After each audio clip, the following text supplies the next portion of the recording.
नमस्कार। आइए आज हम सुनते हैं मोक्षदा एकादशी व्रत कथा। धर्मराज युधिष्ठिर कहने लगे कि हे भगवान, मैंने मार्गशीर्ष कृष्ण एकादशी अर्थात उत्पन्ना एकादशी का सविस्तार वर्णन सुना।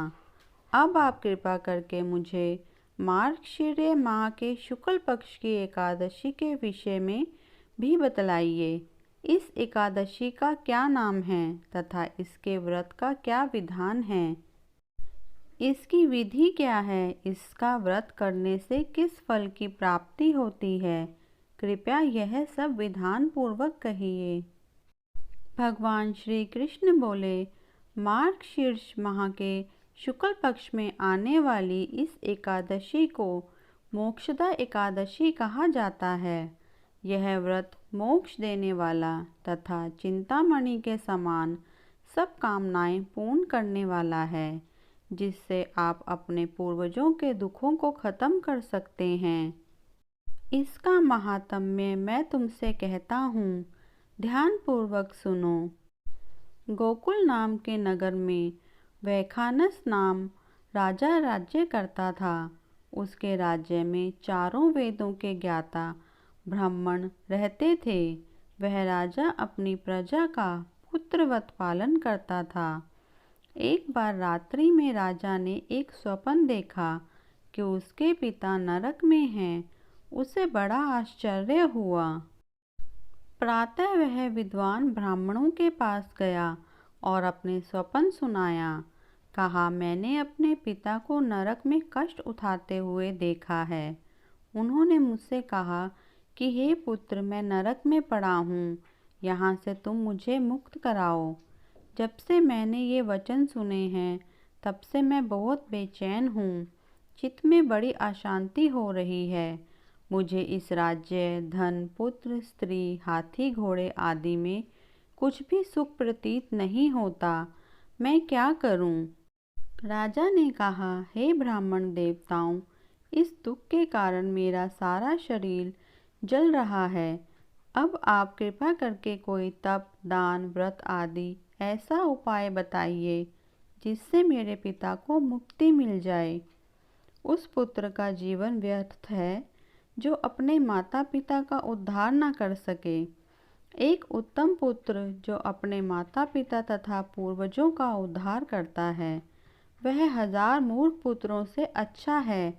जैसे एक चंद्रमा सारे जगत में प्रकाश कर देता है, परंतु हजारों तारे नहीं कर सकते। ब्राह्मणों ने कहा, हे राजन, यहाँ पास ही भूत, भविष्य, वर्तमान के ज्ञाता पर्वत ऋषि का आश्रम है। आपकी समस्या का हल वे जरूर करेंगे। ऐसा सुनकर राजा मुनि के आश्रम पर गया। उस आश्रम में अनेक शांतचित्त योगी और मुनि तपस्या कर रहे थे। उसी जगह पर्वत मुनि बैठे थे। राजा ने मुनि को साष्टांग दंडवत किया। मुनि ने राजा के सांगोपांग कुशल पूछी। राजा ने कहा कि महाराज, आपकी कृपा से मेरे राज्य में सब कुशल है, लेकिन अकस्मात मेरे चित्त में अत्यंत अशांति होने लगी है।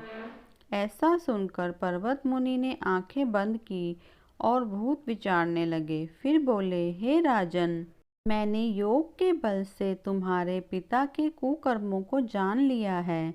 उन्होंने पूर्व जन्म में कामातुर होकर एक पत्नी को रति दी, किंतु सौत के कहने पर दूसरी पत्नी को ऋतुदान मांगने पर भी नहीं दिया।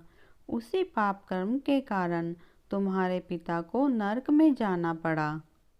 तब राजा ने कहा, इसका कोई उपाय बताइए। मुनि बोले, हे राजन, आप मार्गशीर्ष एकादशी का उपवास करें और उस उपवास के पुण्य को अपने पिता को संकल्प कर दें।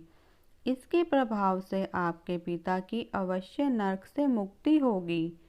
मुनि के यह वचन सुनकर राजा महल में आया और मुनि के कहने अनुसार कुटुंब सहित मोक्षदा एकादशी का व्रत किया। इसके उपवास का पुण्य उसने पिता को अर्पण कर दिया। इसके प्रभाव से उसके पिता को मुक्ति मिल गई और स्वर्ग में जाते हुए वे पुत्र से कहने लगे, हे पुत्र, तेरा कल्याण हो। यह कहकर वह स्वर्ग चले गए। मार्गशीर्ष मास की शुक्ल पक्ष की मोक्षदा एकादशी का व्रत जो करते हैं उनके समस्त पाप नष्ट हो जाते हैं। इस व्रत से बढ़कर मोक्ष देने वाला और कोई व्रत नहीं है। प्लीज़ हमारे चैनल को लाइक, शेयर एंड सब्सक्राइब करें। धन्यवाद।